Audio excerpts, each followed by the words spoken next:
एही पितृपक्षरे आपनकु एही 5टी संकेत मिले तेबे आपण माने जानि नेबे जे आपनको गृहरे पितृपुरुष माने पदार्पण करि सारिछंती।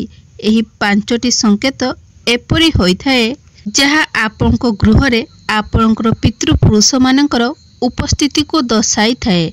बंधु माने आपण माने जानती जे आमर धर्म ग्रंथ एवं गरुड़ पुराण अनुसार एही पितृपक्ष आम पई केते अधिक महत्वपूर्ण होइथाए। एही पितृपक्षरे पितृपुरुष माने धराधर्म रे अवतरण करिथांती एवं निजर परिवार मानंकु देखिबा पई से माने निजर गृह को जाइथांती। तेबे एही पितृपक्षरे आम द्वारा करा जाउथिबा श्राद्ध बा पिंडदान द्वारा संतुष्ट होई से माने आमको आशीर्वाद प्रदान करिथांती। मात्र जदि आमे सेमानंकु संतुष्ट करिया पई जे नियम गुडी को पालन करिबा उचित जदि सेही नियम गुडिकर पालन न करिथाउ तेबे सेमाने आम उपरे अधिक असंतुष्ट होइथांती जहा फलरे कि आमको पितृदोष मध्य लागिथाए एवं जहार फलस्वरूप आम जीवन रे अनेक प्रकारर समस्या एवं बाधाविघ्न उत्पन्न होइथाए। मात्र जदि पितृपुरुष माने आमको आशीर्वाद प्रदान करिथांती तेबे एहा द्वारा आम जीवनरु समस्त बाधाविघ्न एवं समस्या गुडिकर नाश होई जाइथाए। सेतिपई एही पितृपक्षरे आमे समस्ते पितृपुरुष मानंकु संतुष्ट करिया पई सेमानंकर श्राद्ध किंबा पिंडदान करिबा उचित। बंधु माने आपण माने एक गुरुत्वपूर्ण कथा मने रखंतु जे एही पितृपक्षरे जदि 3टी प्राणी आपनको गृह को आसंती तेबे सेमानंकु आपण कदाबी भी अनादर करंतु नाही। तेबे प्रथमरे होउची कुकुर। जदि एही पितृपक्षरे कुकुर आपनको गृह को आसे किंबा जेउ दिन आपण पिंडदान करिथांती जदि सेही दिन अचानक भाबरे आपनको द्वार निकटकू कौनसी कुकुर आसे तेबे एहा अत्यंत शुभ संकेत होइथाए। कारण कुकुर रूपरे आपणकर पितृपुरुष माने आपनको आशीर्वाद प्रदान करिया पई आपणकर गृह को आसीथांती।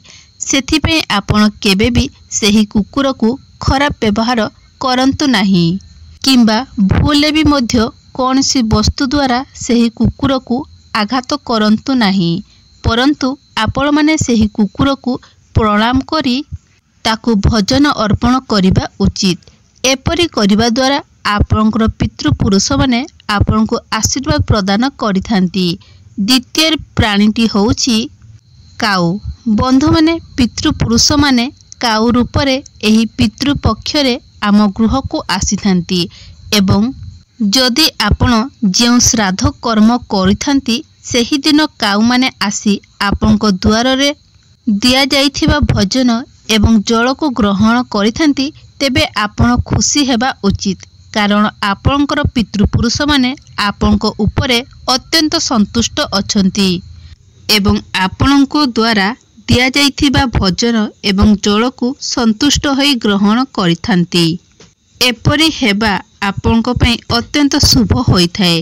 कारण एपरि हेबा द्वारा आपणको जीवनरु समस्त समस्या एवं बाधाविघ्न शेष होई जाइथाए एवं भविष्यत रे आपनको केवल शुभ फल ही प्राप्त होइथाए। सेथिपई आपण केबे भी पितृपक्षरे काऊ मानंकर अनादर करिबा उचित नुहे। तृतीय रे होउची गाई। बंधु माने जदि एही पितृपक्षरे अचानक भाबरे आपनको द्वार निकटकू गोमाता आसुछंती बा आसंती तेबे आपण अत्यंत भाग्यशाली अटंती। कारण जेउ पितृपुरुष माने गाई रूप नहीं आसीथांती से माने अत्यंत पुण्यवान होइथांती।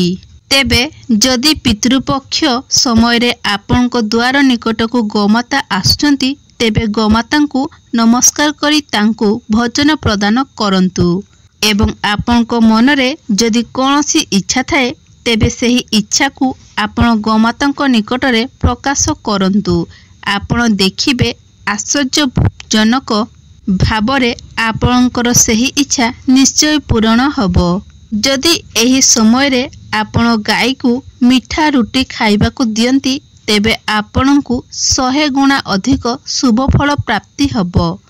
तो बंधु माने कौन आपण माने जानती जे आपण बा आम घरे जो संतान जन्म नहीं थाए सेथिरे मध्य पितृपुरुष मानकर अत्यंत प्रभाव रही थाए।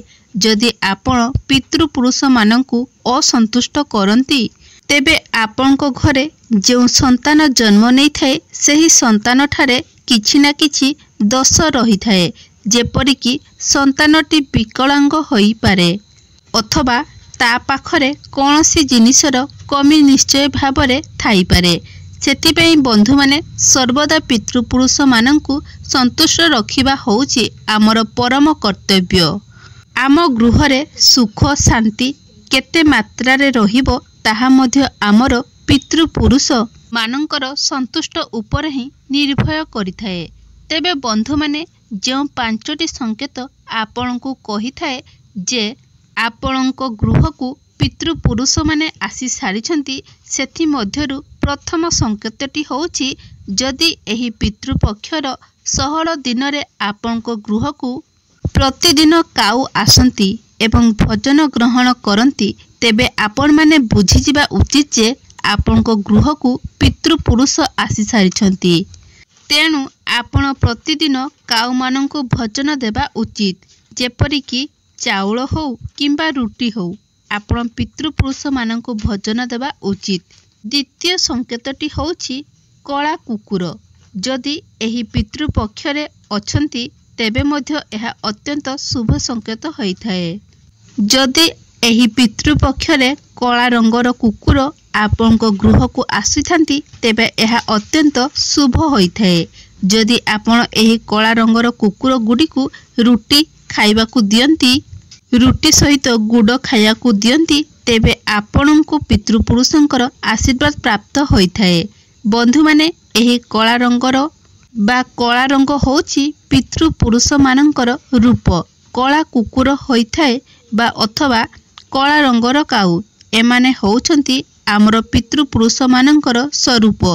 सेथिपई जदि एही दिन गुडीकरे आपणको गृहकु कला रंगर कुकुर आसंती तेबे आपणको गुड़ एवं रुटी खाइबाकु देबा उचित। एपरि करिबा द्वारा आपणको पितृपुरुषंकर आशीर्वाद प्राप्त होइथाए। बंधु माने सबुठारु गुरुत्वपूर्ण कथा होउची जे एही पितृपक्षरे आपणको गृहकु जेकोनोसी भी जीवजंतु आसंतु आपण सेमानंकु केबे भी अनादर करंतु नाही। सेमानंकु सर्वदा आदर करी भोजन प्रदान करंतु, कारण जणा नाही पितृपुरुष एवं देवी देवता आपणको गृहकु केउ रूप नहीं आसीबे। सेथिपई एही समय रे कोनोसी जीवजंतुंकु आपण अनादर करंतु नाही।